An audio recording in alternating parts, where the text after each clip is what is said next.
This is WWE superstar Drew McIntyre, and you're listening to the WWE Podcast.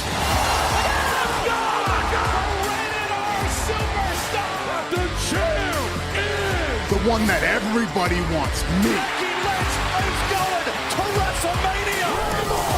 Claymore! Austin 316 says I just whipped your ass. This is my iron. You're going to acknowledge me.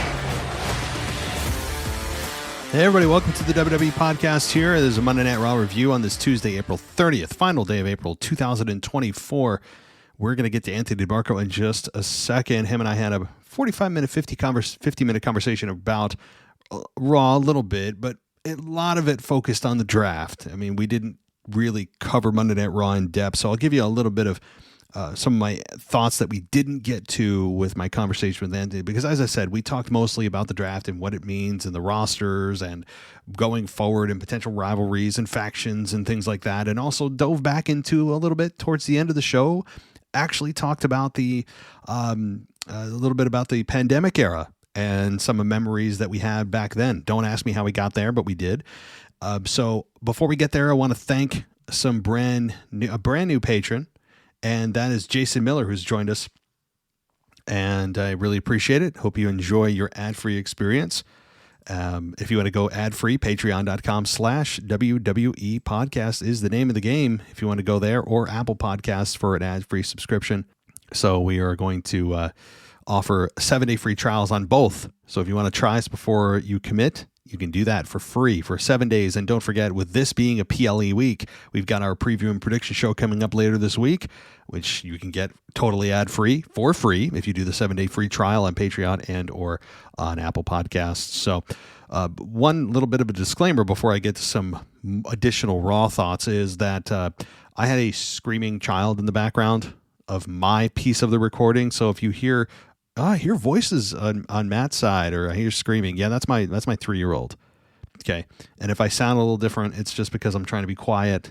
So I had a hell of a time trying to pretend that nothing was going on when I had a screaming child down the hall.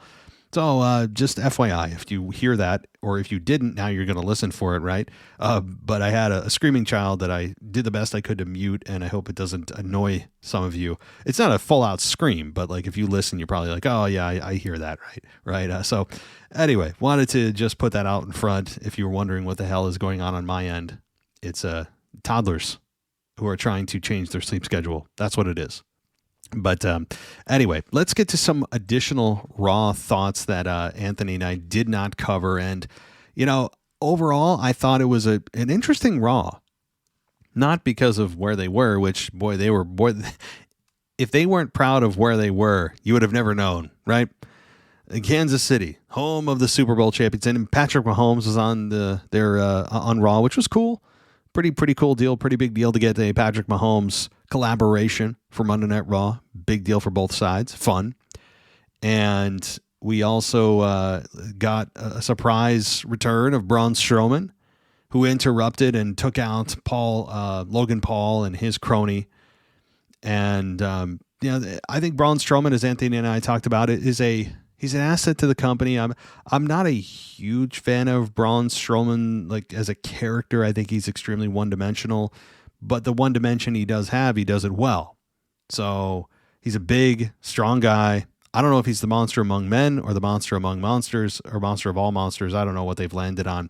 We heard both of them throughout the show, but good to see him back. He's a big time player.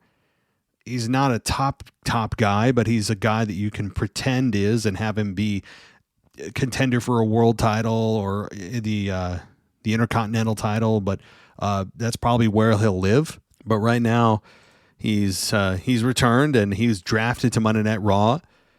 So overall, I thought the draft was fine. I know I complained about the picks and how some of you gave me crap, and that's fine. Some of you gave me crap for, he's complaining it's DEI and it's, and it's basically saying it's an affirmative action pick. Well, I think I've been validated in my assumption based on the fact that we got a first-round draft pick of Jade Cargill. All right.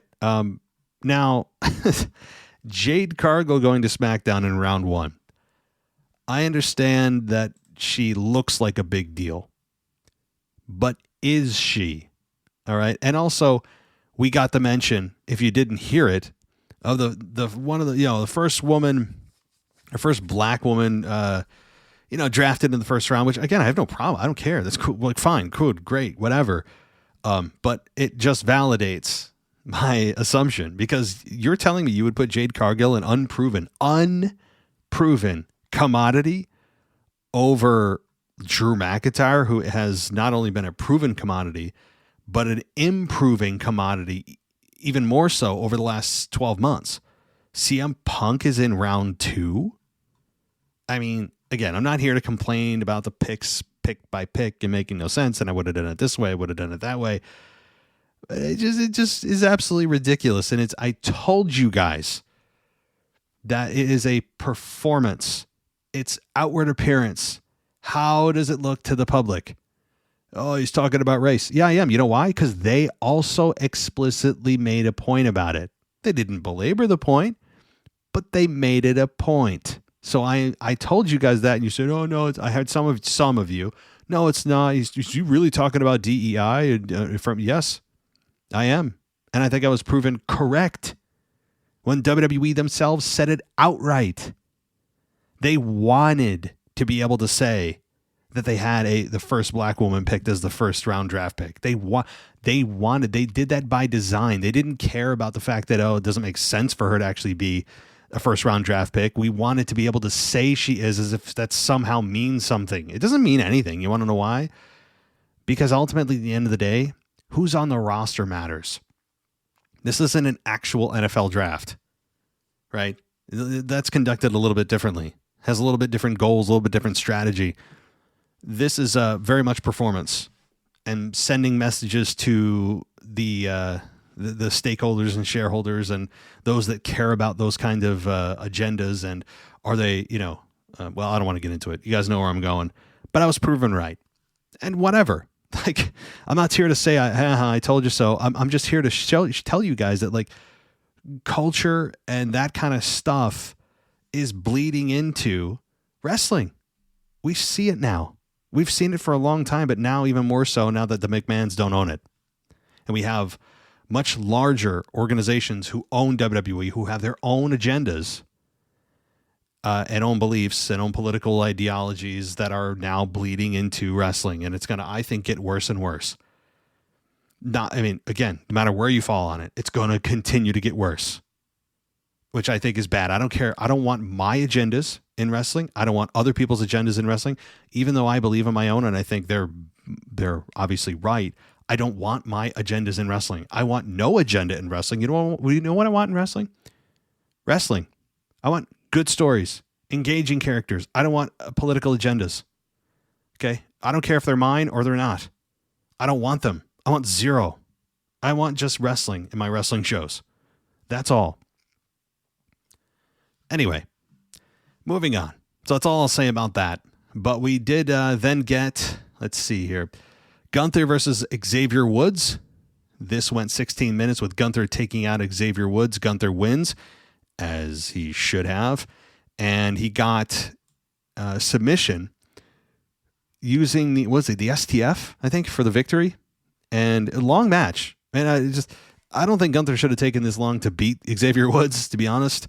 But Gunther got the victory, and he should have. And it feels like Gunther's in a holding pattern. There's no doubt about it. Gunther is sitting here waiting for something to do. And that's not a complaint. It's just a place he hasn't been in a while. And it feels like they're just kind of positioning him, getting the pieces in place, giving him the hold steady command while they get the pieces into place before he moves. So we then got the story about the boy who needed to be calmed down after the shootings that took place at the Super Bowl parade, and which was just horrific. We have such a fast turnaround time in our brains. I forgot about that. I remember it. It's just how quickly the news cycle moves in our country is absurd. But it was horrific with the Super Bowl parade shooting. I mean, geez, kids and families, and I mean, it's just, it's, I'm not here to talk about gun rights. Okay. If you think I'm going down that road, I'm not. That'll be saved for maybe something else.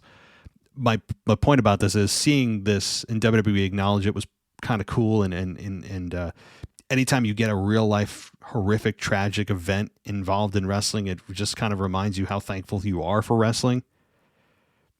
And, just kind of be able to find a place to run and hide away from real life at times and have that just space to be involved in a product that isn't so serious, it's just, anyway, just horrible. But we then got Logan Paul coming out, and CM Punk was drafted to Raw. The Pride were drafted to SmackDown. Tiffany Stratton comes to SmackDown. Again, very much a draft that was not wholesale changes, but rather kind of mild to moderate changes. And really just, it felt like about 75% of the rosters stayed the same, which is, I think when we hear draft, we think everyone is changing brands. Everyone. And that can't happen, right? Because if everyone changes brands, then you're going to end up with the same rosters, just a different color, right? Everyone that's on Raw is going to go to SmackDown, everyone goes to SmackDown. It doesn't make sense. So not everyone can change brands. But this one particularly felt like the draft didn't do a whole lot because they told us up front that the champions are tied to their brands that they're currently on. So they were exempt. So that took the top players, a lot of them, right out of the gate, off the board. So, I mean, it was just, it's fine. I mean, again, this was I'd say mild to moderate shakeup. However, they're just going to violate when they need to violate their rules anyway. And I've told you, I give it if I was to say number of weeks, I'd give it 2 weeks before they decide to just violate their own rules after May 6th. Anyway. All right. We got Jey Uso coming out, and let's see, Paul, Jey played to the crowd and teased shutting Logan Paul's mouth. And Paul said that Jey couldn't out-yeet him because he's been doing it since 2017. I didn't know. Maybe I guess he is.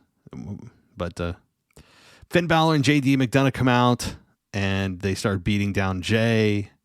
And Patrick Mahomes gave his Super Bowl rings to Logan Paul. Tried to hit Jey with it, but he moved, and JD McDonough got taken out. And Braun Strowman made his entrance, and he chokeslammed Balor and Paul while Paul headed to ringside. And so Braun Strowman's back. Fine. Cool. I mean, I'm willing to see what maybe a Paul Levesque version of Braun Strowman looks like. It's fine.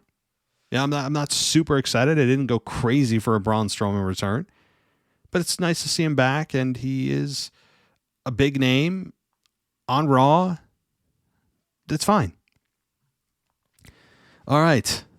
Let's see. We got Booker T being interviewed, and McIntyre was also there, and there was an interaction that, again, not a big deal with McIntyre and Booker T. All right, we then got Sami Zayn versus Bronson Reed for the Intercontinental title. Sami Zayn beats Bronson Reed by DQ in about 8 minutes, and it was by DQ because Chad Gable attacked Zayn from behind after the haluva kick caused the DQ, and then Gable put Zayn in the ankle lock while Cole said Zayn is obsessed with winning the Intercontinental Championship, or rather Gable. Gable released the hold, and then Reed hit Zayn with a tsunami splash, and then Reed stood over Zayn and held up the belt. So clearly a triple threat. You can see that coming a mile away. Writings on the wall. Read the tea leaves. Pick your analogy. It's there. And I was hoping for a one-on-one. Reed is the X factor here. He's the one that's going to take probably the pin. There's almost no chance he wins. It's really about Gable and Zayn. Why Reed is being involved in this, I mean, you're trying to build new stars. So again, that's fine with me. If the idea is to build new stars, get people to understand who and what someone is that you've never seen before, fine. But it does feel very much like Reed, Reed needs to go away. Bronson Reed needs to go away and let Sami and Chad tell their story. It very much feels like that. Like I'm annoyed by having Bronson Reed involved. I feel like he should not be, but they're also trying to build new stars, and you can't build new stars if you ignore them and not put them in programs. So it's kind of a contrast of goals here. But ultimately, I understand the bigger goal, the bigger picture, and that's fine. All right, we then got, of course, the Liv Morgan and Dominic Mysterio walking out of the same dressing room moments. That was interesting. Anthony and I talk about that on the second part of the show here. So I'll save my thoughts for that. We got, round 3 of the draft, where Shinsuke gets drafted to SmackDown, Drew gets drafted to Raw, LWO comes to Raw, Legado del Fantasma comes to SmackDown, Ron Simmons, Farouk. He couldn't even get out half those words. I guess he's never said the words Legado del Fantasma in his life. He had trouble even with Santos Escobar, Angel, and Humberto. It was all over the place. But hey, they are. He didn't say Jeff Smith. Those are obviously Spanish names. So, damn, right? All right, CM Punk comes out after Drew went on a tirade. He asked if APA had everyone drinking since Friday. McIntyre said Punk is now a corporate ass kisser. I would prefer, by the way, if both Sheamus and Drew stopped using the word arse. It's we can say the word ass now. It's okay. Maybe it's the Scottish way of saying it, but I don't care. It still sounds like they're trying to self-censor when they don't need to anymore. It's just like, guys, no, just say ass. It's okay. Please. It's just a pet peeve of mine. But moving on, we then got McIntyre showing his elbow brace and said he suffered a fractured elbow when Punk tripped him at Mania, and said he continues to work like a real man. Punk had his music play. He was in a luxury box. He said, "I'm not sitting at home. I'm right here, you little itch," with a B. And Ron Simmons said, "Damn," which is always fun. And then we had CM Punk be chased. Well, he wasn't chased, but rather Drew switched places with Punk. Punk sat in the middle of the ring and cut a promo, which was, fine. We did get, it was only a couple minutes, maybe, I think it was a couple minutes worth. He said he loves Kansas City and the people who inhabit it, so he didn't want to waste their time. And said he wanted to do this in less time than McIntyre was world champion. And he said that McIntyre is only good for tweeting, and that's why he was drafted before McIntyre. And Punk said he was drafted before McIntyre due to simply wrestling economics. And losers hope things happen, Punk said, and losers pray for things to happen. Winners make it happen. Cheesy. Whatever. So this continues to be, honestly, I did not expect Punk to be there in person, nor did I expect him to look like he's not injured anymore. But he did say when he's cleared, look out. And they're building nicely and keeping things relevant in the minds of fans and not letting it get too cold with Punk and with Drew. I still don't know when Punk is going to be cleared. I don't know if WWE does. They're probably eyeing a certain date, maybe Money in the Bank, maybe the event in Saudi, maybe all the way to SummerSlam. I don't know. But they are doing a nice job thus far over the last couple months of keeping this at a pace where it's not overwhelming, but it is enough to keep you interested. So I do like the pace that they've told so far, where Drew is still in programs regularly on Raw, having matches with people that aren't named CM Punk, and then having Punk still kind of be that dark cloud that follows Drew around, that just drives him crazy, and I love it. I love it. Liv Morgan versus Nia Jax, 10-minute match here with Liv beating Nia, as she should, because she's been on a roll as of late. There's no official women's match for the pay-per-view here, the PLE for Backlash, but you would imagine Liv versus Nia versus Becky is coming soon. But Liv Morgan and Nia, I think, both did a very nice job here. Jax, with her weight, it's just what it is, doesn't take moves as cleanly as a lot of the other women, but hey, physics, folks. Nia has vastly improved since her first run in WWE. I like her gimmick. She feels confident. I've said this before. Her in-ring could always improve, but she's a bigger woman. So like, she's not going to look the same in the ring, move the same at the same speed with the same timing. It's just because of her weight. That's all. But at the same time, I would like to see what a Nia Jax title run is. We've never seen that. So I feel like Nia Jax is long overdue for a title run, and there's no better version of Nia to test it with. But based on what we're looking for in the future, and if Rhea's coming back in a few months, it doesn't make sense for Nia to be champion. It makes sense, honestly, for Liv to be. And also, Anthony and I break that down again in part 2 of this show. All right. We got QR Flash, Code Flash before Bubba and Devon came out. And the which, again, many people believe is Bo Dallas. It makes sense, right? They did the what's up bit, get the tables, testify. Fun little nostalgic moment. They did round 5. And we got Valkyra.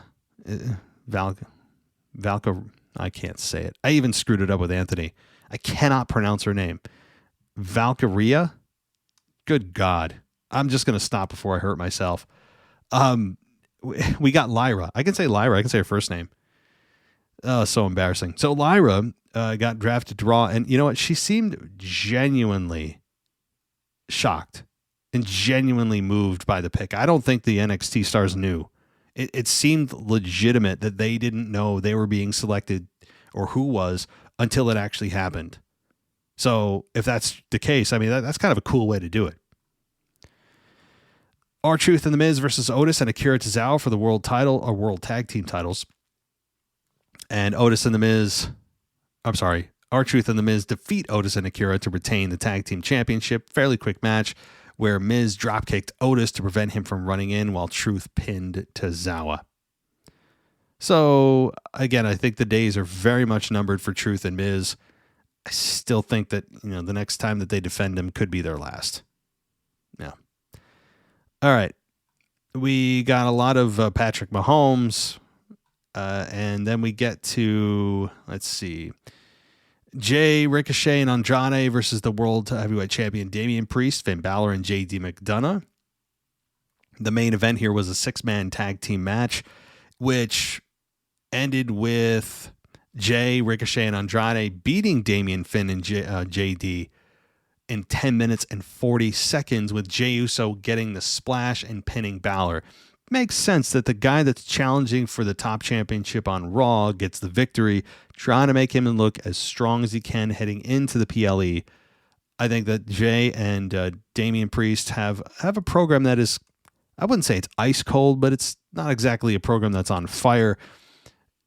They've done enough to make us interested and make some of us kind of believe maybe Jay could win, simply for the fact that Damian is not viewed as a long-term champion anyway. So we'll see how that plays out. But anytime you have a WrestleMania, especially a new champion after WrestleMania, defend their championship on the next PLE, there's like a 99% chance they are not losing it. So I still don't think Jay's going to win, but I guess wait till later in the week for my official preview and predictions. We'll see if that my mind changes by then. All right. So again, fine end to Raw, some star power, big return from Braun Strowman, Punk there, some decent wrestling. The draft was, whatever. The order made no sense. The rosters didn't get changed up too much. The champions didn't go anywhere. So it's not exactly the biggest shakeup in WWE Draft history. But you know what? They can still do trades. I said this at last year's draft. If you don't like something, why couldn't they just initiate a trade and say, hey, there's a blockbuster trade coming between the two shows? I don't know why they don't do that or haven't done that. But they could if they ever need to. They do this like a big move or two to kind of hold things over throughout the year. Because I don't think they're going to do this again until after WrestleMania next year. And if the rosters largely look the same, they're going to have to just violate their rules within a few months to keep things fresh and interesting heading into SummerSlam and beyond. And of course, Survivor Series and War Games, all that. And then next year's Rumble. So with the rosters largely the same, I mean, there's only so many stories you can tell with the finite number of people you have on your specific roster. So if you're not gonna, if you're not gonna stick to the rules of the draft, then you gotta violate those rules to keep things fresh and interesting, which I think they'll do and have proven they don't care about doing. But all right. Well, I think that'll do it for the things I didn't talk about, because Anthony and I went off the rails, as we do. So if you're looking for a podcast that tells you it's one thing and you get another, you are on the right show. Because Anthony and I covered Raw here, so I wanted to do that. But also, again, we covered a little bit of Raw, a lot of just draft thoughts, and some stuff at the end that is non-draft related with the pandemic and thoughts in previous, years that during the pandemic, and you'll see. But again, I apologize if you hear screaming or sound in my background, or if I sound like I'm trying to whisper. It's because I am. So I just want to say that. But thank you, everybody, for listening. Anthony is coming your way in just a moment. I'll be back tomorrow with the mailbag if I can. If not, I'll be back Thursday with it. And then the preview prediction show shortly thereafter. And then we're off to the races with the PLE on Saturday. Thank you, everybody, for listening. And here we go with Anthony and myself. Focus on that. Welcome to the WWE podcast. Here we're going to be covering a little bit of Monday Night Raw, but really focusing on the draft here tonight with Anthony DeMarco, as we were going to do the current state of WWE yesterday, but decided, hey, we're going to wait till the draft fully wraps up and then give our thoughts on it, as it has concluded now last night in Kansas City. If you didn't know where they were, I mean, I think they said it 30 times or more just to let us know where they were. And we have a complete draft now. We now know who is where. Doesn't seem to be a lot of massive change, but we'll get into it here with Anthony. And how you doing? And what do you think of the draft? There weren't any monumental changes. I mean, I felt like the most significant change was probably Braun Breaker going to Monday Night Raw. And I felt like he almost got the position as to which I thought LA Knight would be getting. Nia Jax going to SmackDown, I think, was relatively significant. And you know what? I don't particularly hate them keeping the rosters similar, because I think they have a good thing going on both shows, although I do think Monday Night Raw needed some additional star power, specifically on the babyface side, and I imagine they're giving that spot to Braun Breaker. And a returning Sheamus is going to help in that capacity, and once CM Punk returns and all that. But the only thing that kind of confused me is that if you were going to go this road, which I do believe was a good choice because of the established storylines and foundations they have on the respective brands, why did you do it in this format that it was like a redraft? And why not go back to like the old system that they had from even like 5 to 6, 7 years ago or 20 years ago, where you kept the foundations of your roster the same, and then each brand got like X amount of picks at random or something. Like I remember in 2005, for like a month straight, every Raw would draft someone, and every SmackDown would draft someone. And it would turn, and it culminated to like, I think 10 swaps per brand or something like that. So if they were going to go this road by more or less keeping both rosters the same, I'm just confused as to why they went with like a complete redraft of the whole roster. Yeah, I don't know. I mean, based on, what you said and what I've seen as well over the last couple of days, there wasn't a whole lot of massive change. The format was what it was. They had their war rooms, think what you want about that. Very much a performative deal where you have the imaginary powers that be who are pretending to make picks, and that's fine. I think that instead of a rebranding of the whole roster, maybe that would have been better. I mean, a lot of the picks made no sense. Like, how the hell is Drew McIntyre in the 3rd round? I mean, I like things that just don't make sense at all. That are, if you're really drafting your roster, are you really choosing Drew McIntyre, who's been prominent in a prominent position in winning a world title at WrestleMania for 5 minutes, and being one of the best performers that you've had over the last 6 to 12 months, you're picking him in 3rd round. And then you also have AJ Styles not picked in the 1st round. He's I think he was like in the 4th round of the first. I mean, it's just, the whole thing made no sense if you're actually supposed to believe this is a real draft. But when you look at the rosters, yeah, Braun Breaker making a change over to Raw is a big deal. Sheamus coming over to Raw, Kiana James coming to Raw, Braun Strowman. I don't know we haven't really talked too much about Braun Strowman, but he made his appearance last night and took out Logan Paul and his cronies. And I don't know what did you make of Braun Strowman returning to Raw and making an impact? He looked way less shredded. He looked like he put on a few LBs, and he's another one that's suffering from the bald spot, I guess, issue. But I mean, I'm a Braun Strowman fan. I think that they could stand to add more depth to his character. But I just think that there's always a benefit to having a mobile big man on the roster. And I think Braun Strowman has kind of become the modern day version of Kane. I mean, I'm wondering as to what his creative direction is. I imagine it has something to do with this pending Wyatt family return, as we all know where that's going. But, I mean, look, Braun Strowman is what he is. He's going to Monday Night Raw. That'll give them some star power as well. But, I mean, is he going to change the game? Do I think he's ever going to get back to, like, a world championship level where he was in the early days of the pandemic era? Probably not.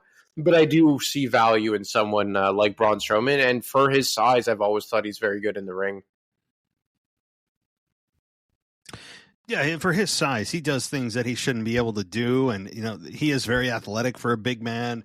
He is a bit one-dimensional in the sense that he doesn't have really great promos. He's always yelling. He's always roaring. He's a big man that is intimidating, and he plays his role well. As you said, I don't think he's going to get to world title status, or at least maybe he could compete, but he almost has no chance of winning kind of at that point. And like you said, he could be involved in some kind of Bray Wyatt tribute group that's coming with Bo Dallas and whoever. But I mean, we don't know yet. And when you look at the rest of the roster for Raw, I mean, you have Damian Priest, who's still there. You have Becky Lynch, who's still there. You have Sami Zayn, who's still there. The World Tag Team Champions, and R-Truth and The Miz there. Jey Uso's still there. Seth Rollins is still there. Liv Morgan's still there. So really, at the core, these rosters still kind of look the same. What really surprised me, and I know that we have Roman Reigns, who somehow it made himself ineligible for the draft, which makes no sense, but we'll roll with it. Seth Rollins and Roman Reigns are still not on the same roster as of this moment. I mean, how are we going to get to a Seth Rollins and Roman Reigns matchup? Maybe we're not, considering that Roman Reigns is essentially a babyface right now. I know he's not slated to return for a little while, but I don't know. I hope at some point we get Seth Rollins and Roman Reigns on the same damn roster. Yeah, I mean, that would be preferable, but I think they're doing this in order to have Roman Reigns be flexible, because obviously the bloodline is going to continue living on SmackDown, and it's a bloodline that's completely different than what we're accustomed to. It's a brand new version of the bloodline, and I actually appreciated that on SmackDown. That's what Paul Heyman alluded to, was the fact that he said, like, nobody knows who you're drafting with the bloodline anymore. But I think that this is them being able to say, like, Roman Reigns is now... Roman Reigns, if you think about it, is essentially becoming the new Brock Lesnar.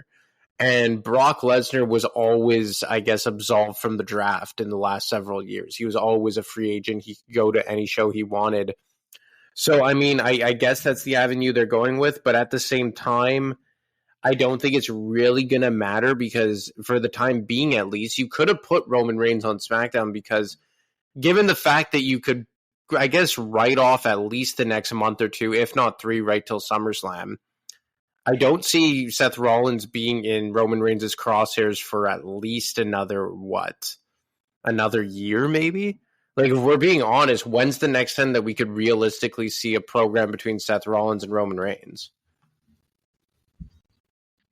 Well, that's the thing, because you're likely not going to turn Seth Rollins heel for a while. You're not going to turn Roman Reigns into what he was for 4 years here, which is the top heel. You've already heard the "We Want Roman" chants. The fans are already wanting Roman Reigns to return, to see how he deals with Solo Sikoa taking the reins, so to speak, taking charge of the bloodline, bringing in new people without his permission. All these different things that people want to see how the fans, or how Roman Reigns is going to deal with that. And I think that's the that's already turned Roman Reigns a babyface without him doing a damn thing. And I mean, I look at the landscape now, kind of going back to the draft here, and I think they've set up Monday Night Raw well with the structure.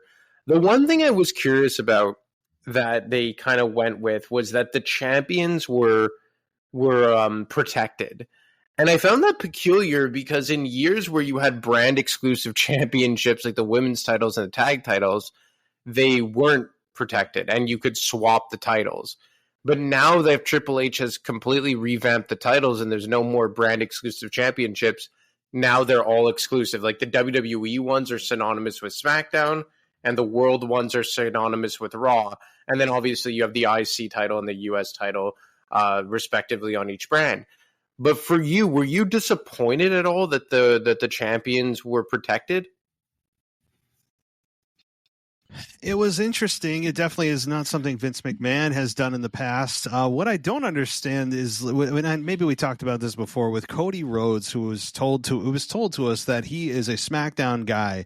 And yet it wasn't the draft. The draft doesn't draft titles; it drafts people. So if the titles are going to remain with the people who are on the roster they originally were, well, Cody Rhodes would be on Raw. He didn't just switch to the SmackDown brand because he won that the WWE Undisputed Championship. But I mean, that's here nor there. I mean, I don't have an issue with it. It kind of told you right off the bat that there's not going to be a lot of wholesale changes. That the guys and gals who are the top of the company right now are going to remain where they are. It kind of told you they had a roster that they already felt comfortable with at a core for both SmackDown and Raw. And I can appreciate that. Like, I like the fact of keeping the foundations together. And like one of the most well done drafts in execution was the 05 one. Back when I did Retro, I actually remember I covered this draft. And you kept all your rosters still intact, but for a month straight, Raw would get a draft pick per week, SmackDown would get a draft pick per week. And the first draft pick to Monday Night Raw was John Cena. And he brought the WWE Championship over to Monday Night Raw. And then there was all this suspense, and you went like a month with SmackDown with no world champion and Raw with 2 world champions. And then in the final week, the final pick to SmackDown, they get Batista, who brings over the world championship.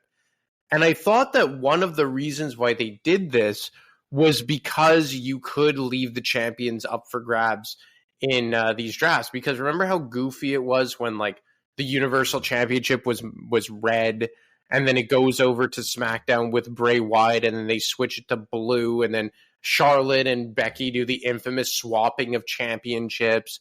And like the only titles that were really interchangeable were the IC and the US, just because they were their own entities. So I don't know. I thought that maybe you could have swapped like the US and the Intercontinental, or maybe Cody would have stayed on Raw and Damian Priest would have gone to SmackDown with the World Championship. I just thought that it was a wrinkle that was taken away when it was readily available because of the rebranding of the championships. But to your point, I don't mind keeping the foundations of each roster intact. I just think that maybe if you want to go down this road, which is perfectly fine, shake it up a bit. Just do X amount of random selections for each brand and not just rejigging the entire foundation of both rosters. Yeah, that's probably a better way to approach it if you're looking at this, and WWE continues in the future in the 2025 and 2026 draft that they tell us that the champions are always going to be immune from actually moving. Like if you're a champion, you're not going anywhere. You are on the brand that you're on.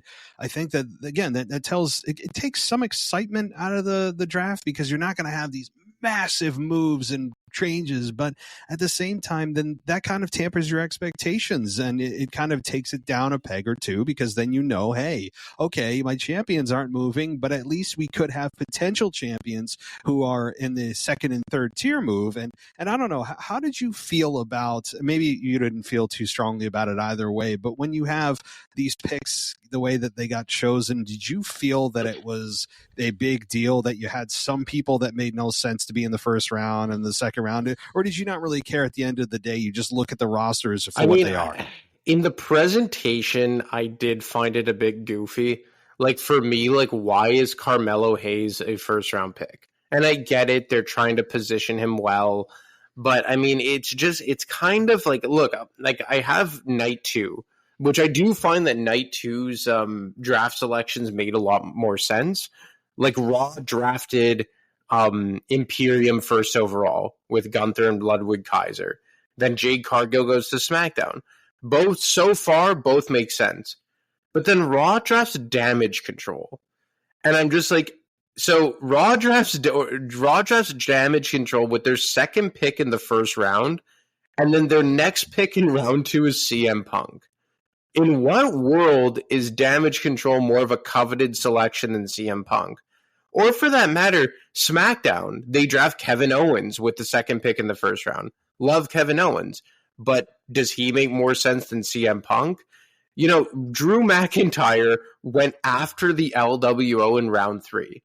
Like, it's stupid. Like, when you look at it, like, when you take a step back on a macro scale, both rosters make a lot of sense. And I think they made the subtle changes that you needed to make. Like, for us, we were both in lockstep that we believed that LA Knight had a one-way ticket to Monday Night Raw. But like I said, I think they gave Braun Breaker that spot on Monday Night Raw, which, I mean, you can critique it. I'm not sure how I feel about it, but it is what it is. But everything else kind of fell as I would imagine it to.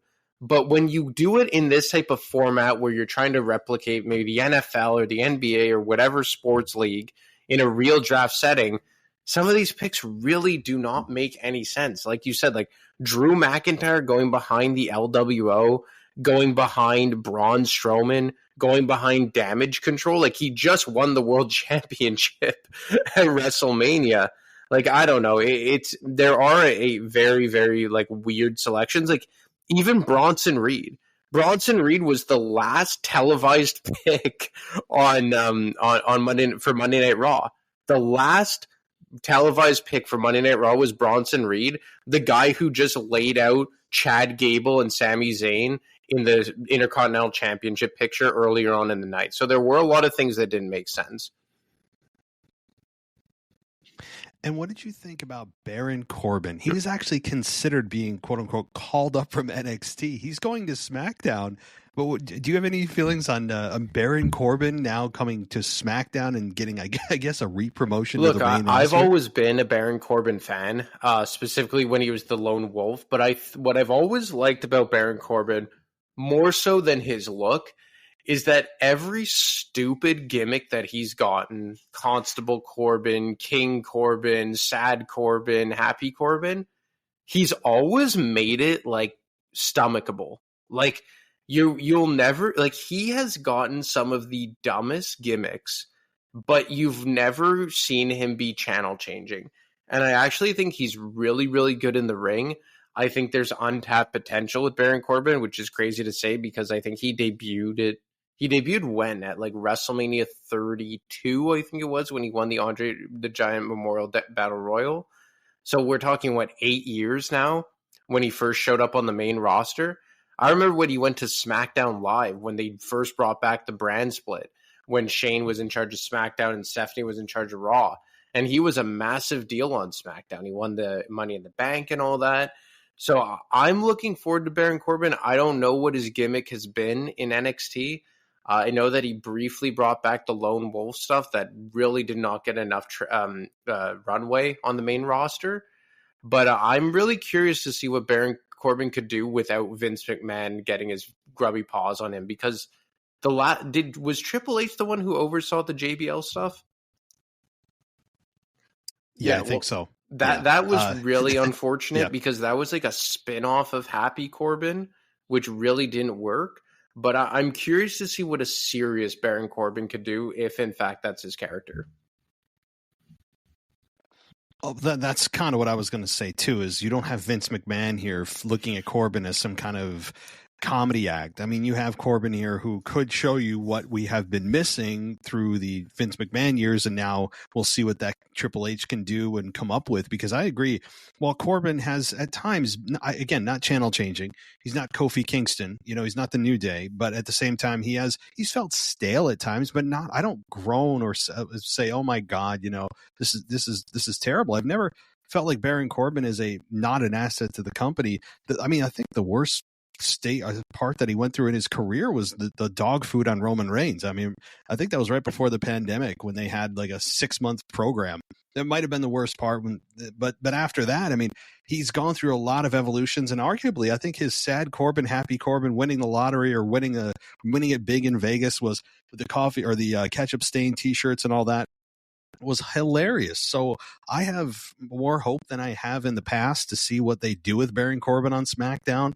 Maybe they'll try to bring him back as a babyface, but it's really difficult to sell Braun or sell him as a babyface. He's so just inherently unlikable. So I have high hopes. And then you look at the others from NXT that I know you and I don't watch a whole lot of it, but there were, including Corbin, there were 7 call-ups from NXT. Blair Davenport, Dijak, Lyra I just want to say Valkyrie. It's not. It's Valkyra. It's so bad. I don't even know. I can't pronounce their names.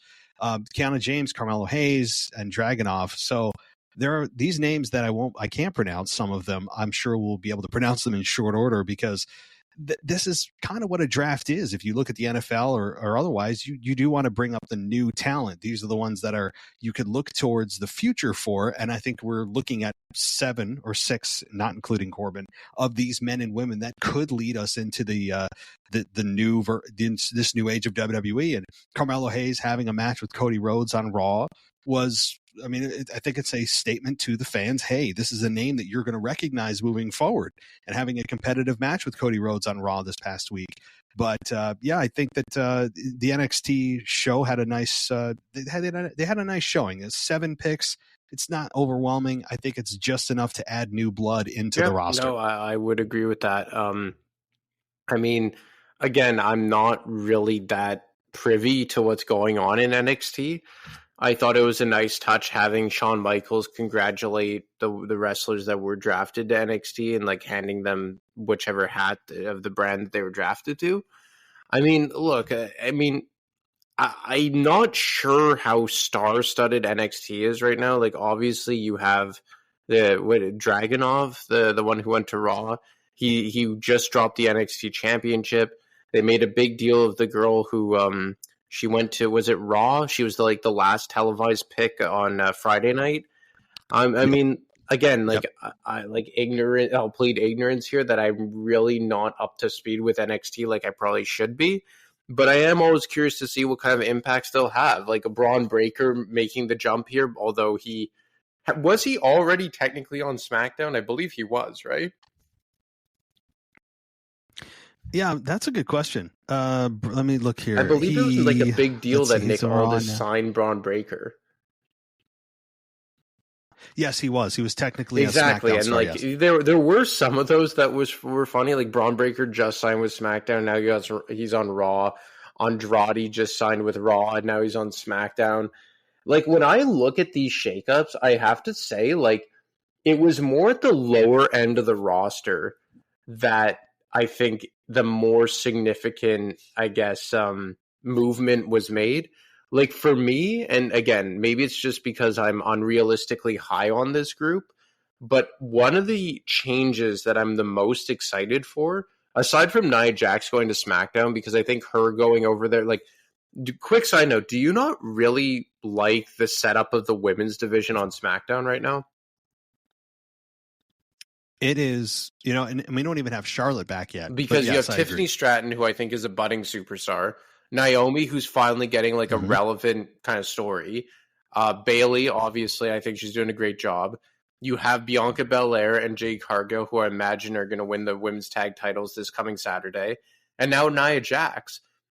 Even with no Charlotte and Bianca and Jade Cargill out of the single women's championship picture, you have enough women with Nia, Naomi, and Tiffany and Bayley to kind of string out stories right past SummerSlam, I would say.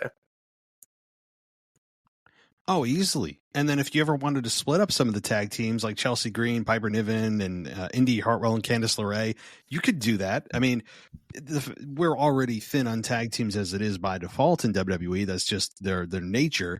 But yeah, I think from a singles perspective, even without Charlotte, although Charlotte in the next couple of months, I think is going to make a big impact and, maybe try to, I don't know if Charlotte will turn heel or not. We'll get there when we get there. But even without her, you're right. It is a nice setup on SmackDown right now.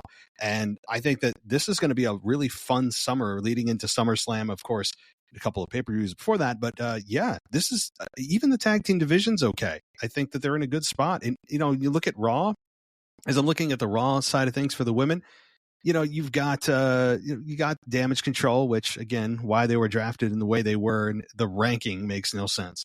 But you have Kiana James, you have Liv Morgan, you have Shayna Baszler, Zoe Stark, you have Alba Fire, Isla Dawn, you have let's see here, Natalia, which I mean, she's just kind of like wallpaper. She's just always there.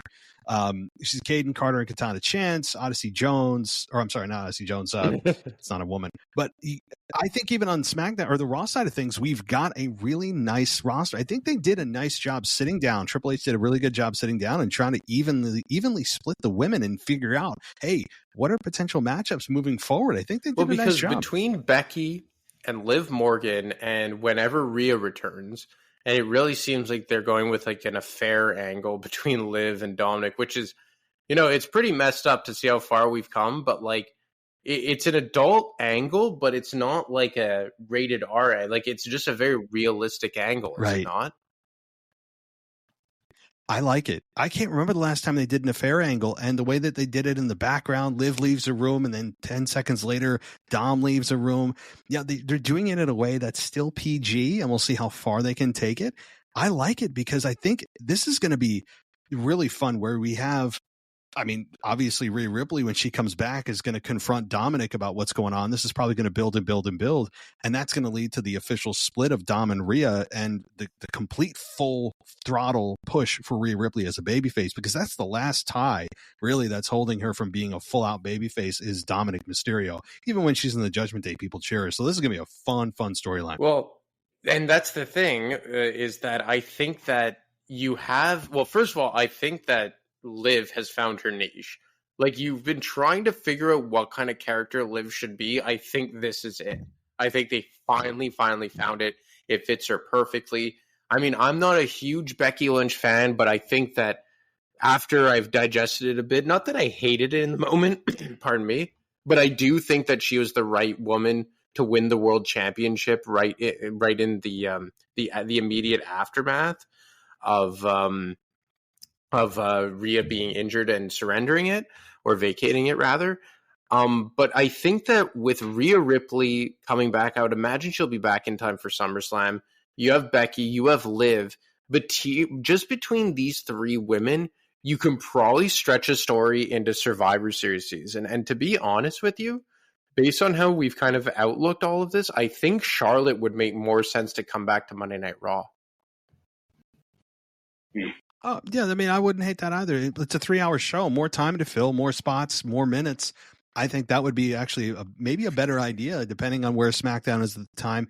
You know, I think the thinking is that they don't know what the scene is going to look like, what the landscape is going to look like. By the time Charlotte's ready to return in a couple of months, maybe they don't want to commit because, hey, you know, what if SmackDown kind of needs her? They see things working out a little bit better if she comes back there. She'll fit right in versus Raw. So it makes sense. It's smart that they're not drafting, you know, Charlotte Flair at this time. But yeah, I think that this is going to be a lot of fun with, like, Liv Morgan, like you said. I mean, she has come a long way from the Riot Squad and just being essentially a rag doll for Ronda Rousey for how many freaking months, just being beat match after match, pretty much a joke of a group. And really, like you said, she's found her little spot. She's found who and kind of what she is. And honestly, even her and Nia Jax, I think this past Monday, did a pretty decent job with their match. I really enjoyed that match, and I didn't think I would. And Nia Jax, to her credit, and I'm not a big fan of hers on other levels, but in the ring and on the mic, she's found who she is too. So Liv and I think Nia Jax are both kind of peaking at the same time, even though you have a champion that is, I mean, you and I kind of still feel the same way, I'd imagine, about Becky Lynch's champion. It's kind of like, oh, okay, sure. Like, I don't hate it. I don't love it. It's just okay. I mean, she even kind of shot herself in the foot in her promo on Monday where she said, you know, 6 years ago, I stood over there and this is where the man was born. And now I'm still here saying the same thing. I'm like, yeah, that's the problem, Becky. Like, this is the problem. Like, your character has not evolved from 6 years ago. Well, look, I mean, I'm not a huge Becky Lynch fan. I find her boring. I find when she tries to be funny, it kind of makes my skin crawl. Like when she grabbed the mic from Jackie Redmond last week on her way to the ring. Like, I know that I'm in the minority here, like you, because I think she got a pretty big pop. And I will objectively say that I think she was the right person to be the women's world champion in the interim here. She is a transitional champion. I think it eventually goes to Liv, and then we're going to get a legit Liv Rhea program. But you still have to respect the star power. But to your point, it's like it's been the same stuff now. Like the man thing started, what, in late 2018? I think that's what it was. Yes. Yeah, so Nearly like 6 years. it's like, and not to say that you have to completely like reinvent yourself. Like I do think there is like an opposite end of that spectrum where you're Chris Jericho, like where he's just randomly super upset if someone refers to him as Y2J. Like that kind of stuff pisses me off a bit because that is your character and you have to stay true to the foundation of your character. But I don't know, with Becky, it's just like, at least with big time Bex, like it was a bit different. Like it was still the same character, but it was a bit different. But now it's just completely back to like 2019 Becky. And like, I mean, it's before the pandemic, right? That we're talking when she was the double champion and all that. So I don't know. It's not for me. But again, objectively speaking, I do think that she's checking that box of star power on Monday's women's division. Yeah, no doubt about it. She's their biggest star with Rhea Ripley not there. I think arguably she is, and you can't ever go wrong with Becky as champion. But you know, like you said, it doesn't feel exciting. I mean, again, very positive reaction, but there isn't this overwhelming feeling of just like, oh yes, Becky's champion again. I don't think most fans feel that. I think most fans are kind of like, cool, okay, we know what to expect here. But if you're still saying and doing the same thing 6 years later, I don't think that's really conducive to progress with your character or evolution of your character.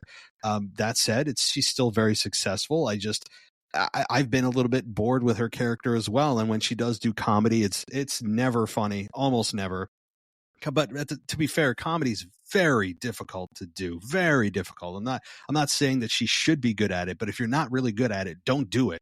So maybe somebody hasn't told her or doesn't have the guts to tell. I mean, I don't know what it is, but maybe she thinks she's funny or whatever. I don't know, but I agree. When she tries to be funny, nine times out of 10, it's just kind of like, please stop the pain. But she's decent on the mic most of the time. Never really blows me away on the mic, but she's one of the women's pioneers in wrestling. She is a big name. She is what she says she is. The man thing is wearing thin on me too. It's kind of run its course about 4 years ago. But like it works, and they're probably saying, well, what are we going to, it's not broke, don't fix it, that kind of thing. But again, you're going to run the risk of fans potentially turning on her. And I think the only reason they're not is because Rhea's not there. If she had beaten Rhea at WrestleMania, I think that there would have been some massive uproar compared to how she won it now. They're only accepting it because Rhea can't be champion. But I agree. It's weird, too, that you're looking at Becky as a transitional champion. I mean, how is Becky Lynch a transitional champion? But she is, because Liv should be the one to hold it when Rhea returns, especially based on the Dom stuff. Do you think Liv should have won it outright at the Battle Royal? I mean, if they're good, it depends. It depends when right now they are planning on giving it to Liv. Like if they're going to give it to Liv at, the next PLE, well, then what the hell are we doing? Why did we bother with another Becky Lynch run? Why didn't they just do it in the Battle Royal? So it's hard to answer that because I don't know when they're planning on giving it giving it to Liv. So it's difficult. Yeah, I don't think that there's going to be a Women's World Championship match at Backlash. I feel like they kind of checked that box with the Battle Royal. So then the next pay-per-view after that would be the King and Queen of the Ring, correct? Yeah, in Saudi. So, I mean, maybe they have a Women's Championship match there. I would imagine that... Oh, yeah, that is true. They it's not only that, but I mean the women are in like potato sacks, and the crowd is generally uninterested in women's matches. I mean, you saw what happened with the last one. Kairi Sane returns, no one cared. it's not the best place to do women's stuff, just based on crowd Well, reaction. no, But go it's a ahead. valid point, and I was thinking that you'll probably have a 2-pack of matches between Becky and Liv. And like for me, if you really want to get Liv over as a massive heel, would it not make the most sense for her to beat Becky at Clash of the Castle in Scotland? I know Becky is from Ireland, but it's still the United Kingdom. So for me, if you're not going to have a match at Backlash, you're not going to have a match at the King and Queen of the Ring, I believe that then there's one other pay-per-view between, I guess in June. Is there one between King of the Ring and Clash of the Castle? Yeah, I know we always do this, but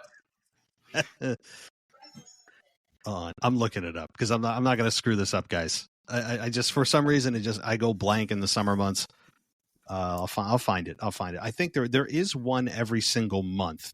There is that it goes from Backlash to the King and Queen of the Ring to the Clash of the Castle, and then it's Money in the Bank. Okay, I believe. So like every month does have so a then PLE. I think it would be Clash of the Castle for me. So maybe you have a women's match for the world title at Queen's Crown or whatever the hell they're calling it in Saudi. Maybe you have a match there. It ends in a no contest or whatever.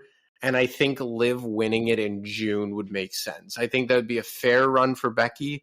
I think it wouldn't be too much to digest. And then that theoretically should line up with Rhea coming back, right? Yes. Okay, so now I have the schedule. That makes sense to me, where we have a couple months of it's respectable for Becky Lynch to hold it that long. And it also puts more heat on Liv if she beats Becky in Scotland at Clash at the Castle on June 15th. And then you have Money in the Bank on July 6th. So you could have Liv Morgan hold the belt for a month, and then maybe whoever Liv is defending it at Money in the Bank, Rhea Ripley, makes a return at Money in the Bank or shortly after, and then you're off to a Liv versus Rhea Ripley match at SummerSlam.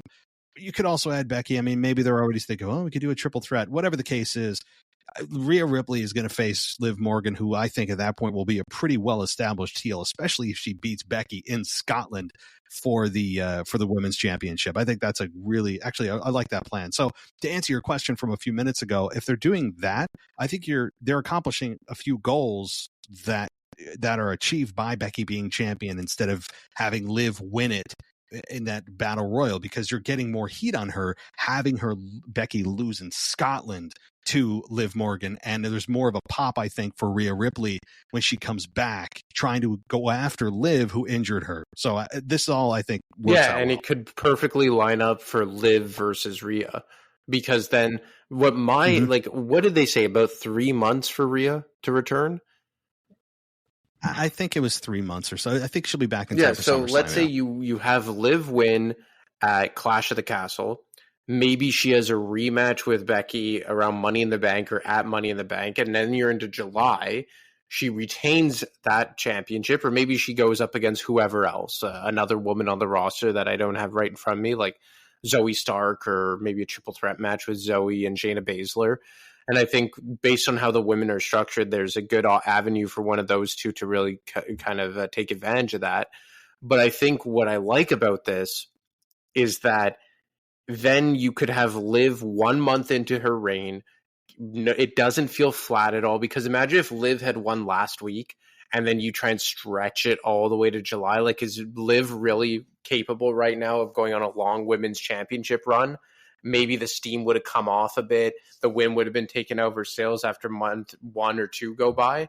So, I mean, for me, I think that it would just line up perfectly for her to be 1 month into her title run, maybe have one successful defense at Money in the Bank, comes out the night after Money in the Bank on Monday Night Raw, Rhea comes back, and you have a nice couple week-long build, and even a build that it's already kind of writing itself, right, based on everything that's gone on in the last 12 months, whatever might evolve between Liv and Dom between now and then you could kind of really build this to a massive event at SummerSlam. And I think in the meantime, you could have Liv start to get a couple of cronies involved, like get a bit of a group. Get a bit of a group going, one or two other women tops that are kind of following her around. Somebody maybe helps her at the event in Scotland. That's how Becky loses. Like maybe it's the Lyra who's coming up from NXT.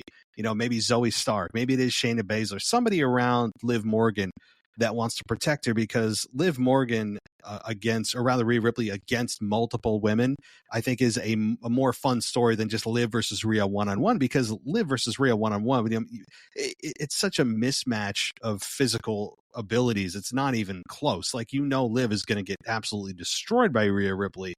But if they put some women around Liv, I think that stacks the deck a little bit more against Rhea, and it's a more fun story. So I wouldn't mind Liv having a little bit of a mini stable going on as she starts to build this heel character, leading into our proposed SummerSlam match with Liv versus Rhea Ripley. I think that's exactly it. Maybe you turn Kachana Chance and Kane Carter heel. I feel like feel like that would be something for those two to do. I feel like they're getting a bit bland. They won the women's tag titles, then dropped it, a week later or something. So, for me, I think that it lines up perfectly for Liv and Rhea Ripley to meet at SummerSlam. And then you also look at the impending return of CM Punk, who they're continuing to keep relevant on WWE television. And for me, after maybe a few years of SummerSlam feeling like a bit of a letdown, it feels right now that this SummerSlam has the potential to be one of the biggest SummerSlams in recent memory. Oh, and a hell of a lot better than last year. Again, you and I have said this, and I still feel that way, that SummerSlam last year was like, it was a stinker. It was not a very good show. Like, I remember the wrestling was okay, but the storylines were, it's kind of exactly what you'd expect. No big returns happened at SummerSlam. It felt kind of a bland for SummerSlam standards. So this year is slated to be much different. Think about the people right now that are out with injury that we have slated to come back at or near SummerSlam. You have CM Punk. You have possibly Roman Reigns. He's not injured, but he takes his time off. Maybe Brock Lesnar to confront Gunther or something. We keep waiting for that. We have Charlotte, who's out there. I feel like I'm missing another big one here. I don't know, but there are a handful of big stars that are slated to return around the same time. So this is going to be a lot more fun of a SummerSlam, I think. Now, not everybody's going to, of course, return at that same event. You got to save your pieces to, spread things out a bit. But I think, leading in like mid to late summer is going to be a lot more fun than it even was last year. Yeah, I really do believe that this has the potential to be a massive SummerSlam. The last time because SummerSlam, I don't know where, somewhere along the lines, SummerSlam felt no longer like a massive pay-per-view. Like, it's always been a massive pay-per-view, but in terms of like major title changes, like, when was the last time a major title change at SummerSlam? Oh, I guess it was during the pandemic era when Bray Wyatt defeated Braun Strowman for the Universal Championship, and then Roman Reigns returned as the Tribal Chief. Wasn't it branded "You'll never see it coming"? Yes, very smart. That was a Vince thing. Hey, Vince, for all the crap we give him, that was a very clever tagline. Very clever. And it worked. Remember, that's when every single pay-per-view had a tagline, like Backlash, the greatest wrestling match of all time. Randy Orton the and Extreme Edge. Rules, the horror show. You'll never see it coming. Yes. And then he won it. Remember, the pay-per-view was a week later? Like, Roman Reigns won the championship at a pay-per-view a week later. What was it? Was it Backlash? No, it wasn't Backlash. That was the greatest wrestling match of all time. What was that pay-per-view? They did it like a week later at Rome. Do you remember that? Yes. What the hell was it? I know what you're talking about. But, I don't know. It's just, it's felt like some of the SummerSlam, aura has been taken off recently. Well, they're trying to. It's weird because they're also telling us at the same time that it's the WrestleMania of the summer, and they've turned it into stadium shows, and they're trying to make it feel like WrestleMania. And I think that that's not the best idea to do, because if you try to put WrestleMania expectations on a pay-per-view that's not WrestleMania, then you're going to disappoint fans automatically. I don't think that's a good idea to do. But I understand that they're trying to make it a big event in the summer, and it is, but like you said, outside of a small handful of big title changes, I mean, you did have a John Cena return to confront Roman Reigns a few years ago. That was a big moment. But it generally is, I mean, I guess maybe last year just put a sour taste in our mouth of just kind of womp womp. But it also at the same time is only 4 months removed. Is it 4 months? Yeah, 4 months removed from WrestleMania. And a lot of title changes you want to make stick beyond 4 months. I mean, a 4-month title reign, if you're trying to establish a new star from WrestleMania forward, is not the longest title run. I mean, you want like 6 to 8 months usually, but I mean, it's not a hard and fast rule, but maybe that also is the case too, that it's only 4 months from WrestleMania when you've already decided, okay, we're making big changes. Here's our new champions. So maybe that's also why. And to answer a question, it was Payback. That was the pay-per-view. There it is. Yeah. Well, do you know what the tagline was for that one? Did Let me actually search it up. WWE Payback 2020. Let's actually see if there is a tagline.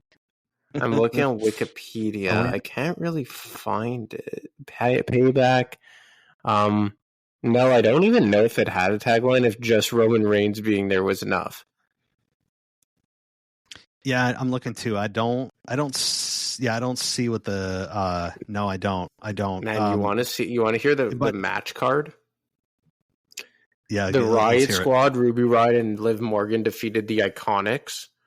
Bobby Lashley with MVP and Shelton Benjamin defeated Apollo Crews to win the United States Championship. Big E defeated Sheamus. Matt Riddle defeated King Corbin. Shayna Baszler and Nia Jax defeated Bayley and Sasha Banks to become the Women's Tag Team Champions. Keith Lee defeated Randy Orton because that makes sense for some reason. Ray and Dominic Mysterio defeated Seth Rollins and Murphy. And Roman Reigns defeated Bray Wyatt and Braun Strowman in a triple threat match for the Universal Championship. Wow. Okay. So a lot of these names aren't even here anymore. Moved on to AEW. I mean, to see Ray and Dom together would be really funny. I think just to see that tag team for how different he is now would be really entertaining. I actually have it. I don't know if anyone else listening has. I have not ventured back voluntarily to go look at any of the pandemic era stuff. I mean, I haven't. It'd be interesting though. Now that we're so far removed from it, maybe our PTSD from that time is a little bit faded, and we wouldn't feel so much trauma. But I don't know. Have you gone back voluntarily to look at any of the content from that 18-month period where there were no fans? You know, like I have in Canada, still you have a channel of the WWE Network when you subscribe to it through your cable provider. So I have it on my cable because I'm a weird person that still pays for cable.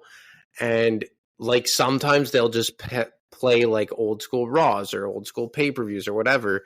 And the other day I put on Raw and it was like a Raw from like just after WrestleMania 37. And like I put it on and I just immediately like backed out of it. And it's unfortunate because specifically on SmackDown, there was some really good content there. Like the early days of Roman Reigns as the tribal chief, that was all in the Thunderdome. But it's kind of crazy to think that it didn't last like that long. Like it was March 2020 to July 2021. But in the time that it was going on, it felt like an eternity. And I remember just like watching the Royal Rumble in the Thunderdome, the one that Edge won, like that was so bizarre, like more so than any other event. I just felt that was so weird. Or, you know, like the TLC match or the pay-per-view where like, I think it was AJ Styles versus Drew McIntyre for the WWE Championship, the same pay-per-view where Randy Orton lit Bray Wyatt on fire. Like there was just, and Randy Orton's like one of his best runs, if not his best run ever, was in front of nobody. The last time he won a WWE Championship only to drop it like a few weeks later to Drew McIntyre Monday Night Raw. I think he won it inside Hell in a Cell. So, I mean, it was very, I believe Triple H's last match was at the Performance Center in like a non-sanctioned match versus Randy Orton. It was just very, very bizarre. Do you remember when they did the 25th anniversary of Triple H that led to nothing? I remember thinking, oh, they've got to do something here. There's going to be a big moment. And it was just, yeah, we love Triple H. Here's some cool moments. Yes. I was like, what, why are we doing this? And I remember we both came on here and we're just like, we're finally going to get Shane versus Triple H. We're finally going to get Shane versus Triple H. And then it just culminated in some weird exchange with Shawn Michaels, Triple H, and Vince McMahon. Like, that's something I actually watched not too long ago. And it was so awkward. Oh, I honestly don't think I could do it. Or when it was actually, I remember one of the very first Raws of the pandemic era. It was the first, I think it might've been the first Raw, because it was 316 when Austin was coming back, and Austin had to come back in front of no one. And he stunned like Byron Saxton and like somebody else. And I'm just like, man, you missed it by a week. Austin had to come out in front of nobody. He must've just been like, man, this sucks. I don't think I could go back and watch that. I really don't. Yeah, it was especially like WrestleMania 36. I don't think I could ever do that. I'll never forget. I mean, the theme song is forever implanted in my brain. Was that? But the Weeknd? The Weeknd. What's their famous song? It's in my brain. I just can't. Whatever their biggest song is, The Weeknd is the artist. And it brings back so many weird memories of like Brock Lesnar versus Drew in front of no one and just silent, and having the last man standing between Edge and Orton. That was awesome. And I feel so bad for those two not being able to compete in front of a live crowd, and like, oh man. And having I think it was Becky Lynch versus Shayna Baszler, and Becky retains, and we're like, what the hell? And then, which is very fortunate for WWE. I think they would have turned on Becky at that very moment. So they got a little bit lucky there. But just those are the three matches off the top of my head I remember. And I don't know if I could ever, if someone just forced me to sit down and watch it from start to finish, I don't know if I could, because I'd be like, how did we get through this? How did we watch this? And like, there were some matches, like I think the Intercontinental Championship between Sami Zayn and Daniel Bryan, or like the triple threat tag team match, but only one guy from each team was involved in it. Like John Morrison, one of the Usos, and someone else. I forget who it was. Like, there were just so many matches that, like, for me personally, I will just forever be disappointed that Drew McIntyre and Brock was in front of people. But at the same time, not to say that I'm happy that the pandemic happened, because obviously that was a horrendous period in all of our lives. But the one decent thing that came out of it is that we didn't get to see the big dog version of Roman Reigns versus Goldberg. Oh, that's right. Yes. No, we all were spared that. Yeah, we didn't get to see 18 spears and people kicking out. No, because that's literally, I do wonder what that would have looked like at WrestleMania 36. I mean, I know we've seen Goldberg since then and all that, and Roman, but like, that would have been how many moves beyond the spear would Goldberg have done? I guarantee it would be, I could count them on one hand. It would have been horrendous. So we were spared that thing. You know what's funny is that when he came back in 2016 against Brock Lesnar at Survivor Series in Toronto, a few of my buddies were actually live there, and he squashed Brock in like 2.5 minutes. That was perfect. Yeah. I love that. But then everything after that was just completely downhill. Like him beating Kevin Owens for the Universal Championship, and then it main eventing WrestleMania 33. Man, WrestleMania 33, what a travesty that WrestleMania was, eh? Don't even talk to me about it. It's just the one damn WrestleMania that I attend. I spent all my money, but I spent a good amount of money and time, and I'm like, oh, it's gonna be awesome. And I'm like, this kind of sucks for WrestleMania. I remember I was not happy. Yeah, it was, and no big returns. There was no Rock. There was no Austin. You had Taker, but he had a crap of a match. It's just like, what? It was a bad WrestleMania. It just was. Now, it wasn't as bad as the end of 32, but even 32 had some big surprises. So, I mean, yeah, if I could take back going, it was still a fun time, but damn. I mean, I could have done 34, 35. I mean, but hey. What was did you hear the original plan for that WrestleMania? For 36? For 33. I'd have to. I mean, what match specifically? Well, it was supposed to be Jericho versus Owens for the Universal Championship. That's right. I remember Jericho being really pissed off about that. And rightfully so. And I think that's what really was the catalyst for him leaving the company. And it turned into the United States Championship. But that led into a very weird period of WWE, which I know we're kind of going off track here, but I just listened to Jinder Mahal on Chris Van Vliet's podcast. And, you know, I've always said that I quit watching SmackDown for the duration of Jinder Mahal's championship run, not because of him specifically, but just because of how little that build made sense. And I remember how bizarre SmackDown, like what kind of period they went into there. And I remember following that WrestleMania, you have Kevin Owens go over to SmackDown with the United States Championship, and it was like his Face of America gimmick. And there was like a triple threat match to become the number one contender for like the United States Championship. And it was like AJ Styles, Baron Corbin, and like Sami Zayn, I think. And I was just like, man, like these are all guys that could borderline be in the world championship picture. Like AJ Styles was a former WWE champion. Kevin Owens was a former Universal champion. And then the number one contenders match for Randy Orton's WWE Championship was like Eric Rowan, Jinder Mahal, Luke Harper, like Mojo Rawley. And I was like, what the hell is going on here? Like, they should be flopped. And I always said that version of Jinder Mahal was going to work. But the reason it didn't work is because they pulled the trigger too fast on him as a main eventer. And I thought that if you had done that run as a U.S. champion and then kind of slowly, gradually pushed him into the main event scene, they could have had something really special. But a lot of people like myself just outright rejected him right off the bat. Yeah, I mean, it was a really weird time, and to think about those contenders and think about the fact that they were actually considered. I mean, it's laughable now. In the moment, even a lot of us were like, what the hell? I really, to be fair, and I've been consistent on this, I didn't hate the Jinder Mahal run. The run I hated the most was easily Kofi Kingston's in 2019. That was the absolute, I mean, that was just awful.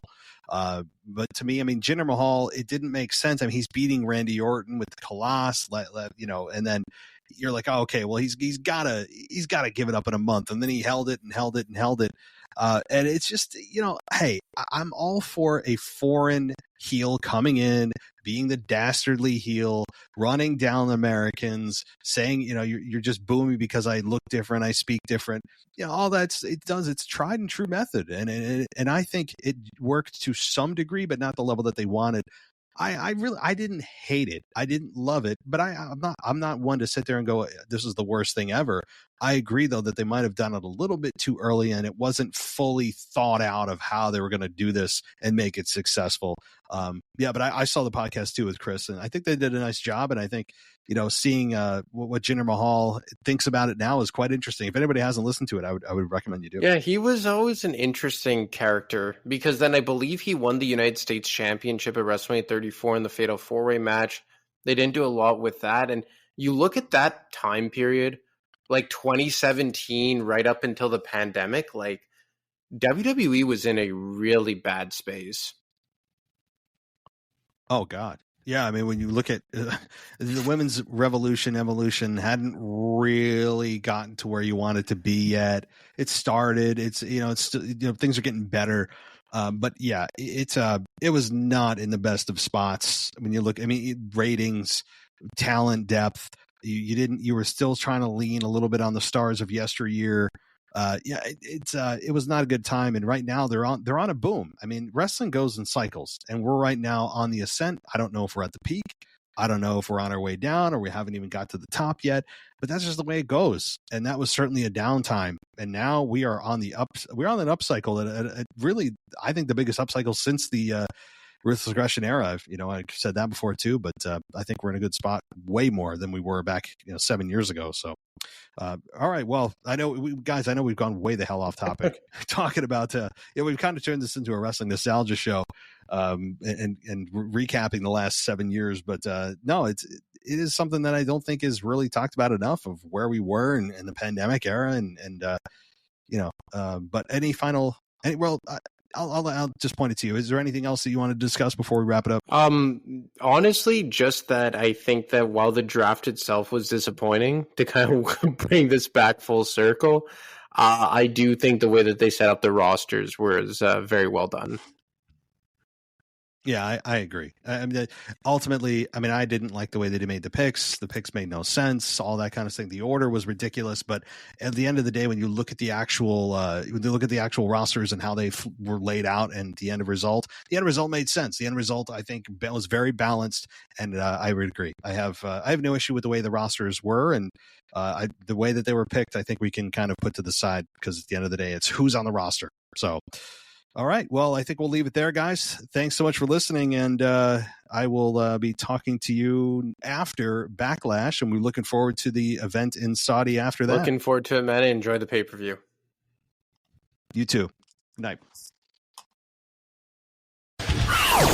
Thanks for listening to the WWE Podcast. Don't forget to subscribe on your favorite podcast app so you don't miss a show, or head to WWEpodcast.com.